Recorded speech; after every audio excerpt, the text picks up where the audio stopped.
the Holy Virgin Martyr Anastasia. January 26. A young woman in Nicomedia, steadfast in her Christian faith, faces the governor's decree to sacrifice to idols, leading to her ultimate witness. A heads up in the spirit of transparency. Please be advised that this content may include martyrdom, physical violence, execution. In the city of Nicomedia, during a time when the Roman Empire sought to enforce its traditional worship, lived a young woman named Anastasia. From her youth, Anastasia was instructed in the teachings of Christ. She cultivated a life of profound prayer, dedicating her hours to communion with God, seeking His presence in every moment.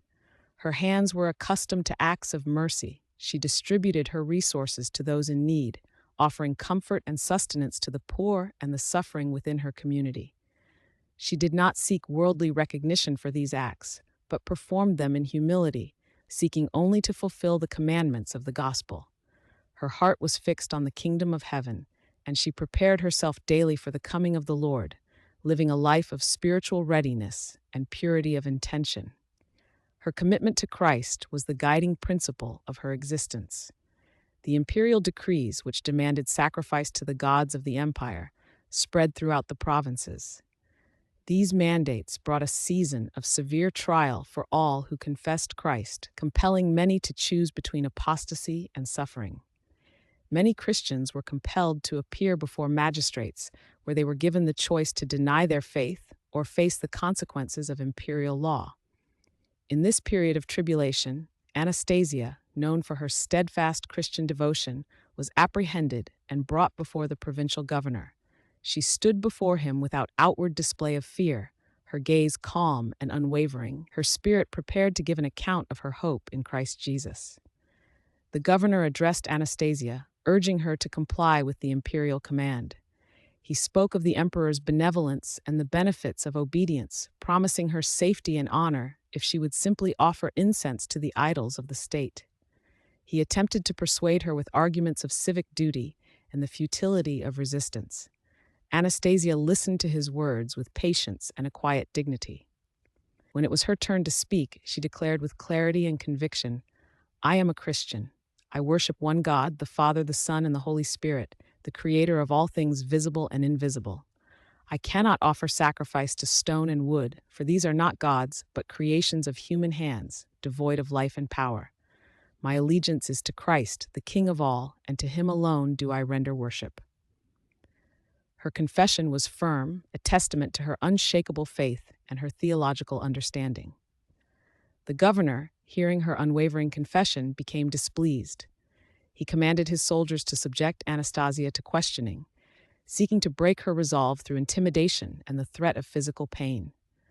They presented before her various instruments of torture, describing in detail the pains that awaited those who defied the imperial will and refused to recant. Yet, Anastasia did not waver. She stood still, her spirit fortified by continuous prayer and the indwelling grace of God. Her silence in the face of their threats was a profound peace that surpassed worldly understanding. She understood that her body might suffer, but her immortal soul belonged to Christ, and no earthly power could separate her from Him. She offered her suffering as a witness to the truth of her belief, a living sacrifice to God.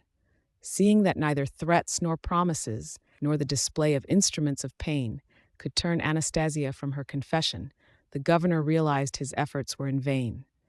He observed her unyielding steadfastness, a quality he could not comprehend within the framework of his own pagan beliefs. He knew that to release her would be to acknowledge the strength of her Christian faith and to allow her example to encourage others in their defiance of the imperial cult.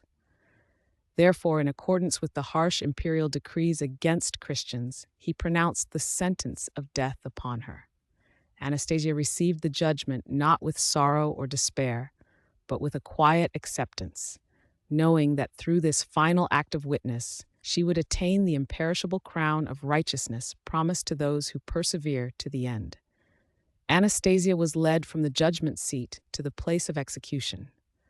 Along the way, she continued in prayer, offering thanks to God for counting her worthy to suffer for His holy name.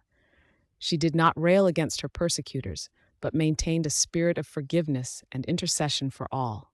As the moment of her departure approached, she lifted her eyes to heaven, her countenance radiant with spiritual light. With a final invocation of the Holy Trinity, she surrendered her pure spirit into the hands of her Lord. Thus, the Holy Virgin-Martyr Anastasia completed her earthly course, bearing witness to Christ unto death. Her pure soul ascended to the heavenly mansions, where she now stands before the throne of God, interceding for all who call upon her name with faith. Christians secretly recovered her venerable body, burying it with reverence, preserving the memory of her ultimate sacrifice for future generations of believers.